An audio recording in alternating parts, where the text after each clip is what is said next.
A pergunta que se faz hoje, né, qual que é o mais interessante aqui, qual que funciona melhor para mim, é o DeepSeek ou o ChatGPT? Talvez é a pergunta que começou a rolar bastante com as pessoas. Eu vou fazer uma rápida comparação aqui, né, não vou entrar muito no mérito aí da parte do custo, que dos 60 bilhões para o OpenAI, 6 milhões para o DeepSeek, então acho que essas questões elas já estão sendo bastante discutidas, mas se alguém quiser alguma coisa, depois fala que eu com prazer coloco isso daí. O que eu me chama mais atenção é como cada um deles funciona no seu dia a dia, na sua forma funcional e operacional do dia a dia de cada um.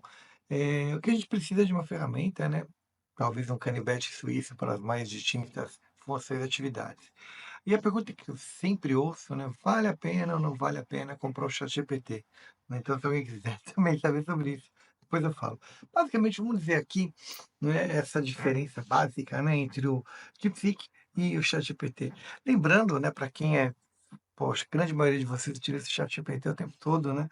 Mas o ChatGPT é uma linguagem geral, né, que foi criada para resolver problemas genéricos, né, de uso do dia a dia, desde criar uma receita de bolo, me explique como funciona o blockchain, conte para mim uma história, escreva um plano de marketing. Então, assim, ele é uma ferramenta muito mais genérica, né, um canivete suíço para você usar no dia a dia. Já o DeepSeek, ele já nasce com uma proposta um pouco diferenciada, né, ele tem uma coisa de ser um pouquinho mais especialista. A ideia do DeepSeek é muito numa direção de desenvolver programação. Então, quando ele foi criado com essa ideia. Óbvio que ele serve para uma série de outras coisas também.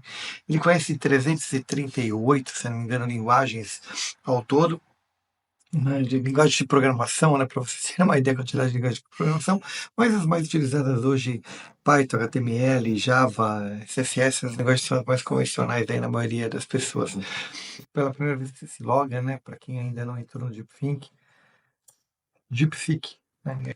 Primeira vez que você entrar, você vai cair nessa tela aqui, DeepSeek, Start agora, ou né, que está ali no seu aplicativo. Então, você tem essas opções. A minha única recomendação é quando você clicar aqui no Start Now, eu já vou cair direto na tela dele, né? Então, não vale tanto a pena mostrar para vocês. Ele vai cair numa tela de login quando você fizer pela primeira vez. Eu altamente recomendo que na tela de login você utilize o seu usuário do Google, porque é mais rápido do que se depender de e-mail. Talvez nesse primeiro momento que ele está com bastante utilização, talvez você não consiga se logar. Então, você tem uma chance maior de conseguir o login no primeiro momento se você utilizar o login com a sua conta da Google, tá bom? Então, passando essa etapa aqui, olhando o layout dele, você vai perceber, né, que até a dimensão da própria tela é infinitamente parecido aí com a Google, né? Tem uma característica da posicionamento de letras e tudo mais. O Google saindo aqui, né, com esses icebreakers aqui embaixo, ele não tem essas opções desse icebreaker, mas ele já sai aqui com o DeepThink, que é a versão dele que faz um pensamento mais profundo. Eu compararia esse DeepThink aqui, lembra dessa uso de reflexão passada, quando o GPT lançou a versão ou One, ou Ômega 1, ou 01, como você queira chamar, mas quando ele lançou essa, ele tinha essa proposta, né, de ser que ela tinha uma ideia de ser um pouco mais pensante o sistema. E aqui o DeepSeek já nasce, né, com essa função aqui. E aí, bastante similar, né? Você tem um botão aqui de pesquisa na web, fazendo com que a pesquisa que ele fizer fique mais rápido na web. E a mesma função, né, que você tem aqui, quando você coloca aqui pesquisar na web, imediatamente na opção de carregar de arquivos, ela fica indisponível, né? Porque como ele vai fazer pesquisa, carregar arquivos e pesquisar na internet, ficariam coisas meia, né? Usaria desnecessariamente aí o recurso da máquina. Aqui no search ele faz a mesma coisa, ele desabilita aqui. Talvez esse seja um ponto que me chamou muita atenção de Psique, é exatamente isso, você poder, né, adicionar arquivos. Não sei se vocês lembram nas versões iniciais aí do ChatGPT, você não podia adicionar arquivos, só a versão paga que tinha essa função. Então aqui você já nasce com essa função. Então, no primeiro momento, vendo que é uma versão free, né, que ele tem um deepfink lá, uma opção de você desenvolver um código mais apurado, né, um código mais detalhado, um código mais estruturado, e tem a função da web e adicionar arquivos totalmente free, eu acho que isso já sai, já nasce com diferença muito grande para você que hoje ainda está na dúvida de ir para o ChatGPT ou não. Lembrando que o ChatGPT se parenta muito mais com o Canvas Suíço em relação ao DeepSeek. O DeepSeek ele tem uma proposta um pouco mais técnica, mais específica de você resolver algumas coisas aí. Vamos ver a diferença de prompt, né, de um para o outro, como que um atua num prompt, como que o outro atua com o mesmo prompt. No meu teste aqui, eu vou utilizar para ele fazer uma campanha, vou falar para ele aqui, ó, eh, cria uma campanha de marketing para vender infoprodutos. Então, vou colocar a mesma coisa aqui no DeepSeek, vou ver como é que os dois atuam.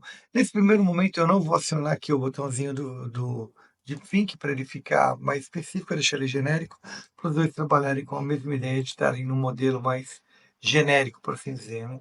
Você vê que os dois é mais ou menos o mesmo princípio, exceto que o ChatGPT vai criar essas linhas, título da campanha, ele já começou lá, nome da campanha ao invés de título, objetivo, público-alvo, duração da campanha 4 semanas, fase inicial.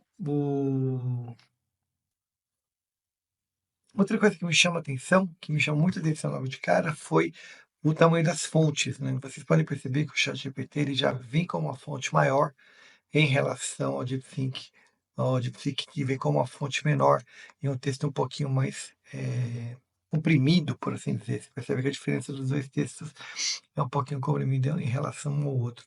A partir de agora, o ChatGPT está numa estrutura mais linear e o DeepSeek começa a criar as linhas aqui de, de, de respostas, né? Colocando, separando métricas de sucesso, exemplos de call to action e tudo mais. Nesse primeiro momento, fica claro, né, que o ChatGPT está gastando mais token para escrever essa informação em relação ao DeepSeek que está usando menos token para escrever o texto aqui. Lembrando, né, que essa utilização de token para um sistema ou para outro não é uma base referencial mesmo de o DeepSeek vai escrever sempre mais ou menos do que o outro. Isso tem a ver muito com a utilização do modelo. Quanto mais o modelo está sendo utilizado aqui no momento em versões gratuitas, menos ele responde. Como eu estou comparando uma versão gratuita com uma versão paga, provavelmente isso acaba criando um diferencial aí, porque no meu caso específico aqui, o ChatGPT escreveu muito mais palavras, né, gastou muito mais tokens aí do que o DeepSeek resolveu gastar tokens, aí, utilização de tokens para responder. Qual dos dois é melhor? Eu acho que nesse primeiro momento não tem qual dos dois é melhor, é qual aplicação você quer usar.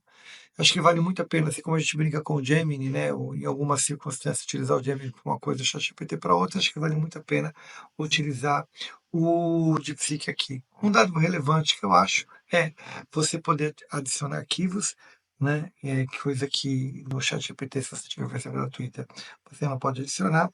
Com relação à experiência do usuário, né, os dois são bastante similares em termos de funcionalidade, como acessa e como funciona, e qual escolher, né? Se você quer uma ferramenta muito mais genérica, uma ferramenta mais do dia a dia, eu acho que o ChatGPT ainda consegue levar uma vantagem maior, mesmo de psique sendo funcional, mas se você quer uma coisa mais específica, desenvolver código, programas, funções específicas, eu acho que vale a pena você arriscar aqui no DeepSeek para fazer isso. Do contrário, o GPT-4 funciona mais. Eu não sei se eu respondi todas as perguntas, se a comparação valeu a pena, não valeu a pena, mas espero seu comentário aí.